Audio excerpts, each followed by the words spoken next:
আসসালামু আলাইকুম। এটা হচ্ছে আমাদের লেফট লাং। লেফট লাংটা আমরা বুঝবো কীভাবে, দুইটা লোব থাকবে। এই হচ্ছে আমাদের আপার লোব আর এটা হচ্ছে লোয়ার লোব। তো লেফট লাং যেহেতু, এটাকে আমাদের লেফট হাতে অর্থাৎ এইভাবে ধরতে হবে, এভাবে এভাবে ধরতে হবে লেফট লোবটা। অর্থাৎ আমাদের এই যে এই বর্ডারটা এটা টিচারের দিকে থাকবে, একটু এভাবে ধরতে হবে। আচ্ছা, এখন আমরা বলি এখানে আমরা কী কী দেখতে পারবো। যেহেতু এটা লেফট লাং, তাই এটা দুইটা লোবে ভাগ হবে একটা ফিশার দিয়ে।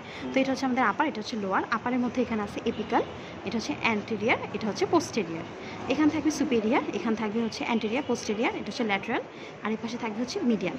তো এটা হচ্ছে কোস্টাল সারফেস, আর এটা থাকবে আমাদের ডায়াফ্রাগমেটিক সারফেস। এটা হচ্ছে মিডিয়াস্টিনাল সারফেস। মিডিয়াস্টিনাল সারফেস দুইটা ভাগ, একটা হচ্ছে মিডিয়াল, একটা হচ্ছে ভার্টিব্রাল, আর এটা হচ্ছে আমাদের hilum of the lung. Hilum of the লাংয়ের মধ্যে আমরা এখানে দেখবো বঙ্কু আমার ভাই, অর্থাৎ ব্রঙ্কাস, আর্টারি, ভেইন। ব্রঙ্কাসটা শক্ত হয়, তারপর আর্টারি, তারপর ভেইন, ব্রঙ্কাস, আর্টারি, ভেইন। আচ্ছা, এখন আমরা দেখবো এখানে কার্ডিয়াক ইমপ্রেশন যেটা থাকে সেটা একটু শ্যালো অর্থাৎ ডিপ থাকে। কেন ডিপ থাকে? কারণ এখানে আমাদের লাংয়ের মানে হার্টের যে লেফট অ্যাট্রিয়ামটা থাকে ওইটা এসে এখানে লাগবে।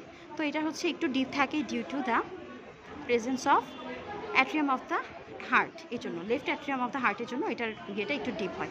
আর এটার যে বেসটা কিন্তু আগেরটার মতো অতটা কনকেভ হয় না। আগেরটা বেশি কনকেভ হয়েছিল কারণ ওখানে আমাদের লিভার ছিল, তাই এটা একটু কম কনকেভ হয়। আর এটা হচ্ছে আমাদের লিঙ্গুলার মতো, এটা হচ্ছে তো এইটা হচ্ছে আমাদের লিঙ্গুলা। তো এইখানে হচ্ছে আমাদের এই হচ্ছে লিঙ্গুলা। আর এই লিঙ্গুলাটা কি প্রেজেন্ট করে? এটা হচ্ছে আমাদের middle lobe of right liver present করে।